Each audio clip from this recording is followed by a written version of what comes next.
туынды сын есім жаса. Бізде сары, әдемі, ақ деген сөздер бізде негізгі сын есім, иә? Енді осыдан туынды сын есім жасау керек. Қалай жасаймыз? Мысалға, сары, сарылау. Келесі әдемі, ақ, ақшыл. Жақсы, отыра ғой.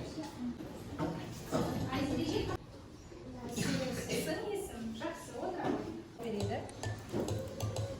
Нұрасылға қай сұрақ түседі екен? Сын есімге қандай сұрақтар қойылады? Сын есімге қай деген сұрақтар қойылады? Жарайсың. Біз қандай тақырыпқа келдік? Сан есім. Балалар, сан есім дегеніміз не? Кім біледі? Не Сұлтан? Сан есім дегеніміз? Сан есім.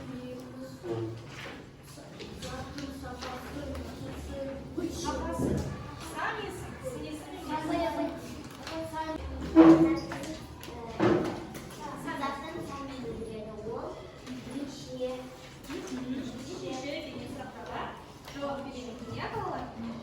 Жақсы. Біз сан есім туралы біздің білгеніміз бар екен, иә? Енді балалар, білгенімізде назар аударайық.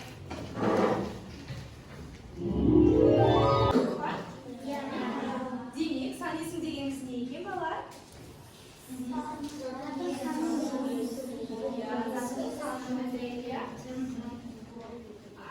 Айша, сан есімдерге қандай сұрақтар қойылады екен?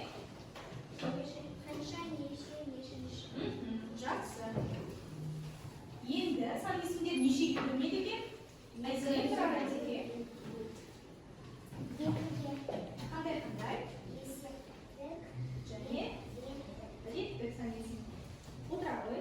Нұрасыл, есептік сан есім дегеніміз не екен? Есептік сан есім қанша, неше деген сұрақтарға жауап береді. Заттардың нақты есебін айтады екен, иә балалар? Мысалға, 5 десек, бұл есептік сан есім, иә? Ал реттік сан есім дегеніміз не? Не биомәзірек? Реттік сан есім ол заттардың нешінші екенін білдіреді. Саналу ретінде, жақсы, отырамын. Мысалға, балалар, мен 3-ші А сынып оқушылары десем, бұл есептік па, реттік па? Үшінші. Реттік, иә? Жақсы. Мен бүгін 3 алма жедім десек ше? Жақсы, балалар, біз жақсы түсіндік деп ойлаймын, иә, балалар? Енді балалар, біз күніге жазып па? Ендеше кітабымыздың 78-ші беттегі мәтінге назар аударамыз. Мәтіннің атауы не деп тұр? Су. Біздің тарауымызда су деген тақырыпта, иә, балалар? Бізге су не үшін қажет, балалар? Су болса біз өмір сүре аламыз ба? Жоқ. Су не үшін қажет? Су бізге өсімдіктерге керек па? Иә. Ал жануарларға ше? Иә. Демек, сусыз тіршілік жоқ. Иә, балалар? Жақсы. Енді бәріміз мәтінге назар аударамыз. Күн төбемді тезер де шақырайық тұр. Асан үйінен шығып, малды ауылға атасыныкіне беттеді. Демалыс кезінде атасына барып, судың дәмділігіне ештеңе жетпес. Неткен? Енді балалар, осы мәтіннің астында бізге сұрақтар берген екен, иә? Сұрақтарға жауап берейік. Бірінші сұрақ. Асан қайда бармақшы болды? Атасының үйіне бармақшы болды, иә? Ол неліктен шөлдеді? Қуырдақ жеңіліктен, иә балалар? Жолда не кезіккен? Бұлақ кезікті, иә? Бұлақтың суы қандай екен? Мөлдір, тап-таза, иә балалар?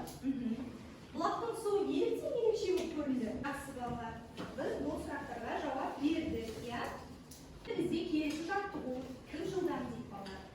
К әрпіне 3 санын қосқанда күш деген сөз шығарған, иә балалар?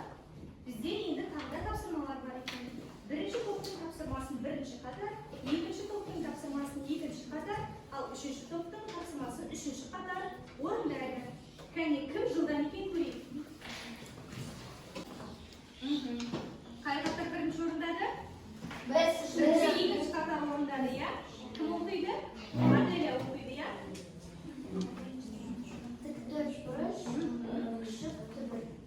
Tüp birish, kışık және tübür degan so'z chiqdi ya. Al endi birinchi qatordan do'te. Жақсы, жарайсыңдар. Ал үшінші қатар болма? Иә, аяru. Тоғыз құмалақ, алтын бақан, Шекілдеуі, иә, жақсы балалар. Бұл тапсырманы бәрі жақсы орындарсыңдар, иә балалар. 23-ші жаттығуға назар аударамыз. Кәне кітапта кім оқып жібереді? Сабина оқып жіберші.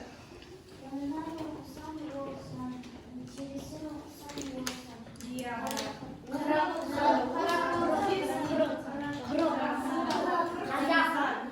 қазақ деген. Балалар жас болса, жақсы жас болса, енді 25-ші жаттығуға назар аударайық. Мақалды оқып, жасқа жауап берді, иә балалар. Bir kişi қазған тоқтан, мың кісі су ішеді, иә балалар. Кәне барлығын болса мақал жаттап аламыз ба? Кәне онда тез етіп жаттап алайық. Мен тез тоқып беремін. Балалар, мақалды бәрін жаттап алдық па? Ендеше барлығымыз кітапты жауып жаттап аламыз. Кәне бәрін жаздық па? Жақсы. Ендеше осы мақалдың ішінде бізде сан есімдер бар ма екен? Қай сөз сан есімі болады? Bir кісі қазған кітаптан мың кісі су ішеді. Бұл жерде бір бізде есептік сан есім бар, реттік сан есім бар? Есептік. Ал мың деген? Есептік. Жақсы. Ал енді мен бірінші десем ше? Бұл есептік пе? Реттік. Жақсы балалар. Келесі жаттығуға назар аударамыз. Көп нүктенің орнына керекті сөздерді қойып, астын сызды. Балалар мына жерде сөздер қалып қойыпты, иә? Және керекті сөздер берілген. Бірінші топ, біріншісін, екінші топ, екіншісін және үшінші топ, үшіншісін дәптерге орындайды. Кім бірінші болады, сол топ жеңіске жетеді, иә? Бірінші топтан кім оқиды? Бірінші топ болды ма? Аяу.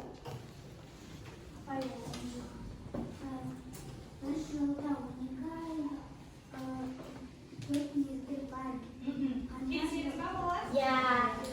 Бір жылда қанша ай бар екен? 12 ай. Және 4 мезгіл бар екен. Жақсы, екіншісін оқиды. Қаңтар жылдың соңғы айы. Соңғы? Керекті сөздердің ішінде соңғы деген бар ма? Жоқ. Қаңтар біздер жылдың қай айы? Бірінші ай. Жақсы. Бірінші дегеніміз бұл есептік сан есім бе, реттік пе? Реттік. Жақсы. Үшінші топ бар енді қалған? Үшінші топтан кім оқиды екен? Бір айда 12 күн бар. бір айда 12 күн бар ма балалар? Балалар, бізде логикалық жың бар. Аулада 5 үйрек, қорада 3 үйрек. Бір үйрек тығылды, біреуі жығылды. Қалғаны неше үйрек? 6. Не үшін 6? Өйткені орнымыздан тұрып айтамыз.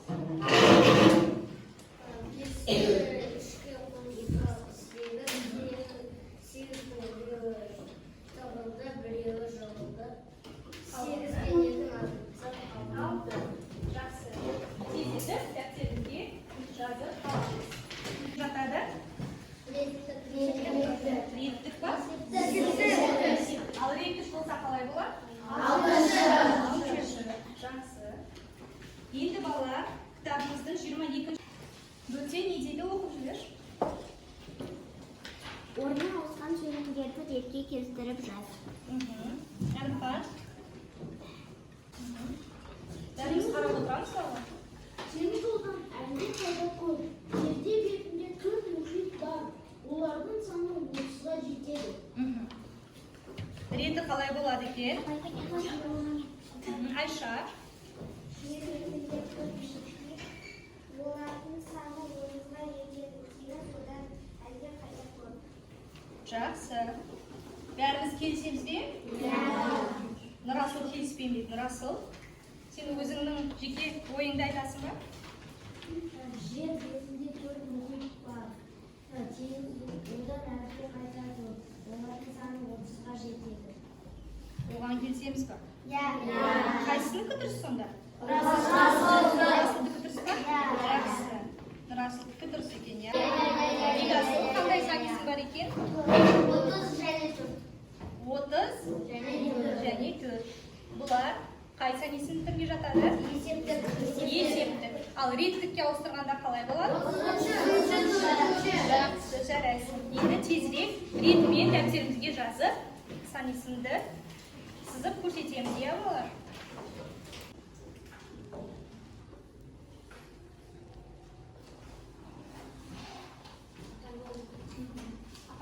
Барымыз болды ба? Бірінші қатар болмаған секілді, иә?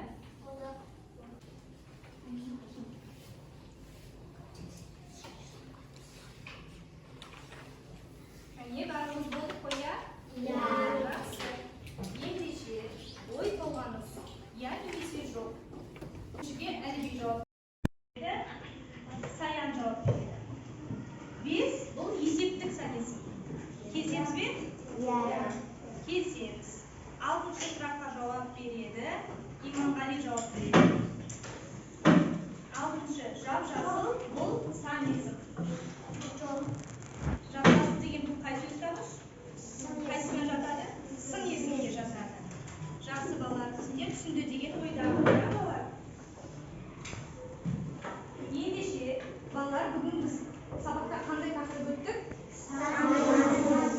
Сан есім дегеніміз не? Сан есім нешеге бөлінеді екен? 2-ге бөлінеді. Қандай? Есептік сан есім дегеніміз? Қанша неше?